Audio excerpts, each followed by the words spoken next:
De Yansan, e no vídeo de hoje eu vou fazer a parte 2 dos orixás, das ervas dos orixás. Mas lembrem-se de curtir e se inscrever no canal.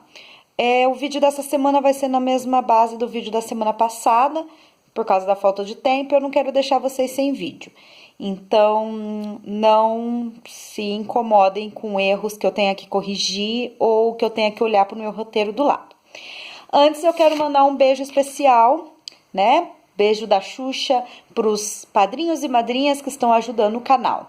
Um beijo para Ana Paula Razaboni. Um beijo para Claudineio Trabo. Um beijo para o Dalmiro Camanducaia. Um beijo para Débora Serra. Um beijo para Jéssica Albanski. E um beijo para Nathalie de Gregório. Vocês que querem beijo também, porque eu vi já gente comentando que queria um beijinho, que eu mandasse um beijo. Bem, vai lá no www.padrim.com.br/Mãe Bárbara de Yansan, ajuda com o canal, compra lá o prêmio de beijo da Xuxa, me ajuda que daí semanalmente vocês ganham um beijinho também. Tudo isso é para manter o canal, conseguir manter o canal. Então tá, gente, só relembrando o que foi explicado na semana passada. Na semana passada eu expliquei sobre os orixás mais comuns que as pessoas conhecem, mais tradicionalmente, os 7 orixás tradicionais da Umbanda, e ensinei vocês a pensar um pouco sobre observar as ervas e tentar entender o orixá e entender as ervas para conseguir saber que erva que pode ser de determinado orixá. Eu vou continuar na mesma sequência, explicando mais ou menos assim, um pouco da erva, um pouco do orixá, e vou falar sobre os 8 orixás extras que eu trabalho na minha casa. O Molu e Nanã, muitas de vocês já conhecem, que eu vou citar também, mas tem outros 6 que são trabalhados aqui e que eu vou explicar para vocês. E antes que as pessoas chatas comecem a dizer que esses orixás não são cultuados na Umbanda, a moto. Bem, eles são cultuados na Umbanda sim, tanto que a minha casa é de Umbanda, e orixá é orixá, não faz diferença se eu cultuo 7 ou se eu cultuo 16, eles são forças da natureza e eles podem ser cultuados tanto numa casa de Umbanda quanto numa casa de Candomblé. Então, porque a Umbanda é uma religião de sincretismo, então antes que os chatos comecem a dizer que Umbanda não tem Logudedé, por exemplo. Tá? Então vamos lá. Vou começar relembrando que todas as ervas são de ossanha. Eu já expliquei isso no primeiro vídeo, porque ossanha é a seiva das ervas. Então, as ervas são de determinados orixás, porém, em primeiro lugar, elas são principal de ossanha. Ossanha divide ervas com outros orixás. Então vamos lá, vamos falar um pouco sobre Irokô Tempo. Irokô é o orixá tempo, ele é responsável pelo tempo, pela passagem de tempo. Nascer, crescer, se reproduzir e morrer, ele cuida disso. Então, ele é ao longo da história, é isso que é Irokô. As árvores que são grandes e centenárias, que têm vidas longas, são as ervas de Irokô, são as árvores que geram as ervas de Irokô. A erva tradicional de Irokô aqui no Brasil é a gameleira. A gameleira, ela é Irokô, ela é a própria árvore é o orixá Irokô. Por isso que em terreiros de candomblé, geralmente tem aquela árvore que tem aquele lacinho branco, que é a gameleira. Nos terreiros que tem gameleira, né? Nos ilês que tem gameleira. Na África, o nome dessa árvore é Irokô. É uma árvore própria que não tem aqui no Brasil, que eles fizeram a substituição, o sincretismo na gameleira. Porém, qualquer árvore que seja centenária vai gerar ervas que são de Irokô. Então, árvores que duram muito tempo. Então, plantas dessas que nascem, crescem e morrem rápidos, elas não são de Irokô. São só as que são longas, né? De longa vida, longevidade. O Molu, ele é o orixá da humildade, da doença e da cura e da resiliência em relação a você, seus sentimentos, domar seu ego, que a doença nada mais é do que uma expressão, geralmente, da vaidade do ego. Então, quando você doma a vaidade do ego, automaticamente você se cura. Sim, doenças são doenças da alma que são expressas no corpo. Então, as ervas de Omolu são as ervas que são espinhudas, geralmente suculentas. Por quê? Porque as ervas espinhudas, elas são simples, elas são ervas simples que ninguém dá bola, mas também ninguém consegue chegar perto, a menos que seja com cuidado. Então, elas têm uma beleza única e específica. Ervas espinhudas, ou você ama ou você odeia. Cactos, por exemplo. Tem gente que ama cactos, tem gente que odeia cactos. Suculentas, as suculentas são lindas, mas tem gente que ama suculentas e tem gente que não odeia suculentas, não vê graça nenhuma em suculentas. Porque o Omolu é um orixá que tem essa característica: ou você ama o Omolu ou você não ama o Omolu. Ou você consegue entender o que é o Omolu, entender a beleza da doença, a beleza da peste, a beleza da humildade, a beleza da palha. Ninguém sabe como o Omolu é por causa da palha. Ou você nunca vai dar muita bola para ela. É uma beleza muito específica, né? E geralmente ervas que são resistentes e reservadas, porque as suculentas, por exemplo, elas reservam muita água dentro delas. Então, elas guardam a água, então guardam sentimentos. Plantas que guardam a água são de Omolu, porque o Omolu consegue reter os sentimentos dele e guardar e não fazer os outros engolirem o sentimento dele, tá? Logunedé. Logunedé é simples, são todas as ervas que são de Oxóssi e de Oxum. Logunedé, ele tem energia trançada de ambos os orixás, então assim, ele não tem ervas próprias, porque Logunedé é um orixá que não tem personalidade própria.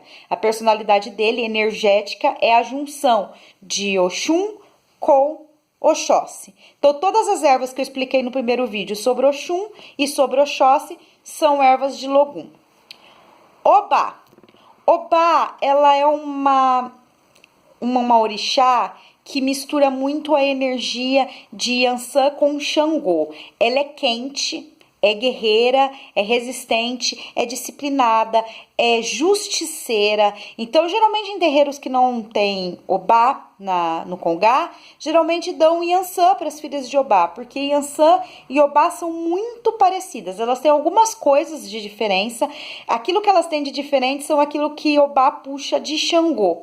Meticulosa, determinada, resistente. Filha de Obá nunca aceita que tá doente, é muito teimosa, como Xangô. Mas em compensação é muito guerreira, é muito justa, protege os seus, como Yansan. O que diferencia muito nas filhas de Obá para as filhas de Yansan é que nós, filhas de Yansan, somos barraqueira. E as filhas de Obá puxam muito essa coisa de Xangô, de ser pleno e evitar treta, ser mais de boísta. Então, as ervas de Obá são as mesmas de Xangô e Yansan, as ervas quentes, resistentes, perfumadas, no caso das de Xangô, porque ela divide muito essas duas, a energia dos dois, ela é uma mistura da energia dos dois. Mas diferente de Logum, Obá tem uma personalidade própria. As frutas de Obá não são as mesmas de Xangô e Yansan, mas as ervas de Obá são as mesmas de Xangô e Yansan. Fruta é outro departamento, fica para um próximo vídeo, tá? Exu, orixá Exu, que fique claro que eu não estou falando do Exu falangeiro, das pombagiras e dos Exus. Eu estou falando do orixá Exu, que pode ser também considerado orixá Bará, que são mais ou menos o mesmo orixá. São todas as ervas que são quentes, vermelhas, azedas e ardidas. São ervas que causam o movimento do metabolismo, ervas que aquecem, ervas que fazem teu metabolismo acelerar. Então, assim, o gengibre pode ser considerado de Exu. Ele é uma erva quente, ele metaboliza, faz o organismo agilizar o metabolismo. Poderia se ela não fosse branca. O gengibre é branco, então Exu nega tudo que é branco. Então, as ervas de Exu, se você ficar na dúvida, ok, determinada erva, como o caso do gengibre, ela acelera o metabolismo e ela é uma erva quente, mas ela é branca, então ela não vai ser de Exu. porque Exu nega o branco. Assim como Oxalá nega o preto e o vermelho, Exu nega o branco, porque eles são energias opostas. Enquanto as ervas de Oxalá são calmas e lentas, as de Exu são ligeiras, aquilo que causa movimento. Então, ervas que na cultura popular são usadas para curar úlcera de forma violenta, rápida, aquela erva que você toma e vomita para tirar aquela toxicidade que está no estômago, por exemplo, ou que causam feridas muito, muito rapidamente, como é o caso da beladona, que é venenosa, então que causa mal-estares muito rápidos no corpo, como a pimenta. Você morde uma pimenta, não demora muito tempo, ela já vai dar ardência. Porém, a pimenta, se você passa numa ferida, ela também diminui numa queimadura, por exemplo, ela muito rapidamente faz aquilo parar de doer. Então, são ervas de movimento, apimentadas, azedas, ardidas e vermelhas, escuras, de tons escuros. A beladona não é vermelha, mas a beladona é preto e roxo. A carqueja, a canela, que são marrons avermelhados, que são escuras, ou são verdes escuros, que são ervas de Exu. Então, elas limpam e curam ferida muito rápido, de uma forma meio violenta, que nem a pimenta, no caso da pimenta. Ou a própria carqueja, que se você toma demais pode te fazer mal, porque ela faz uma limpeza da tua bexiga muito rápida, ela tem muito metal, então é muito rápido. Você não pode tomar muita carqueja, que ela pode acabar invertendo a função, né? Pode acabar machucando mais do que curando. Euá. Euá é um orixá ligado às brumas, à neblina, aos sonhos e às artes. Euá é uma orixá feminina ligada sempre à virgindade. Ela é a neblina, a cerração é onde Euá vive. Então, Euá é o orixá que guarda os véus entre os mundos. É o orixá que cuida da projeção astral, vamos dizer assim. Porque ela cuida dos véus, ela cuida da neblina, ela cuida dos sonhos, ela cuida da criatividade, ela cuida da imaginação, ela cuida disso. Então, as ervas de Euá são ervas delicadas, rasteiras, de flores delicadas, geralmente brancas ou rosa, e que na medicina popular, elas cuidam principalmente de rim, bexiga e canais de expurgo. Elas são ervas geralmente diuréticas. Por quê? Porque elas cuidam do chakra do umbigo e chakra base. São ervas que curam essa região.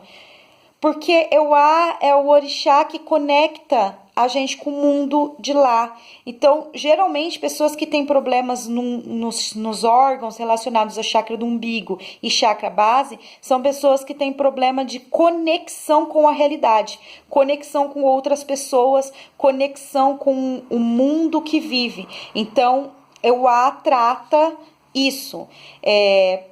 Por exemplo, problema de pedra no rim, pedra na bexiga, problema de que você precisa tomar erva diurética, é que você não está conseguindo expelir o líquido, que é sentimento, de excesso do seu organismo. Porque você não está conseguindo saber lidar com a sua realidade, com a sua conexão com a sua realidade. Dinheiro, amores, relacionamentos, vínculos. Então, você precisa tomar esses chás, dessas ervas que causam efeito diurético, que servem para limpar esse problema que você tem nessa região de conexão com a realidade. São poucas as ervas de Euá, porque como Euá, o culto dela é muito pequeno, as pessoas não foi trazido um culto muito forte, porque é um culto muito complicado de ter no candomblé. Então, o sincretismo da erva ficou muito fraco. Os estudos sobre as ervas de Euá são muito fracos. Tem algumas ervas básicas, mas existe um pouco, mas não tem muitas ervas, como por exemplo Xangô, que tem muitas ervas, Ogum, que tem muitas ervas, porque foi tudo uma questão de o culto foi muito grande, então foram sendo conhecidos mais ervas. Eu considero todas as ervas de flores pequenas e delicadas, eu considero de Euá. Então, e cor-de-rosas. Por exemplo, a margaridinha cor-de-rosa, até mesmo essas que crescem na natureza, assim, que muita gente chama de mato, mas que são delicadinhas e rosinhas, eu uso nas obrigações para Euá. Eu não considero as diuréticas, mas também considero essas. Vou dar alguns exemplos para vocês. Barba de São Pedro, Flor Maravilha. Essa Flor Maravilha vocês veem em tudo quanto é lugar, que ela é rosa e delicada. Golfo de Flor, que ela dá na água. Parece uma Vitória Régia menorzinha. Ela dá na água. É isso, eu acho. Oxumaré. Oxumaré não tem assim uma regra do uso básico da medicina popular. Oxumaré é o orixá serpente, é o orixá do arco-íris, é o orixá que faz a ponte de conexão entre os vivos, o mundo dos vivos e o mundo dos mortos. Não é o véu, não é a porta. A porta entre o mundo dos vivos e os dos mortos é Euá que cuida. A decantação dos mortos é Nanã que cuida. A passagem da vida à morte é o Molu que cuida. E o caminho em que a alma precisa passar para chegar até o mundo dos espíritos, quem cuida é o Oxumaré através da ponte. Então, assim, quem cuida da passagem da vida para a morte, estou morrendo, meu corpo vai parar de funcionar. Quem desliga meu corpo é Chapanã, o Molu. Quem vai decompor o meu corpo e transformar o meu corpo em outra coisa viva para a natureza, vai transformar meu corpo em terra novamente, é Nanã. Quem vai me guiar no trajeto até o mundo dos espíritos é Oxumaré, através da sua ponte. Mas quem vai abrir as portas da realidade e que vai tirar a ilusão do meu rosto, a ilusão que a vida traz, é Euá. Tanto que eles são, Nanã é a mãe desses 3 filhos. Então, que cuida dessa passagem vida-morte. As ervas de Oxumaré são todas aquelas que dão em penca longilínea, ou que rastejam, serpenteiam na terra. Então, são ervas que quando você olha, você lembra de cobra. Erva que enrosca. Ah, o chuchu é um caso? O chuchu é um caso. Ela cresce, ela enrosca.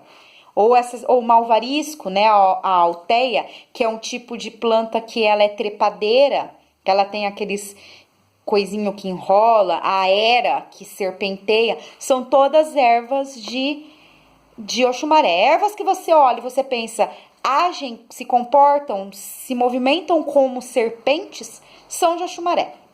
Tá? O Mil Homens, a Galeata, o Araticum. A cavalinha, ela não serpenteia, mas o formato dela, quando você olha a cavalinha, ela lembra uma cobra, porque ela é comprida e ela é toda pintadinha. Você pega uma folha de cavalinha, né? Um pauzinho de cavalinha. E por último, vamos falar sobre Nanã. Como eu já introduzi aqui agora há pouco sobre o que Nanã faz. Então, as ervas de Nanã são ervas de recuperação de terra. São ervas que muita gente considera mato, que cresce em terreno baldio.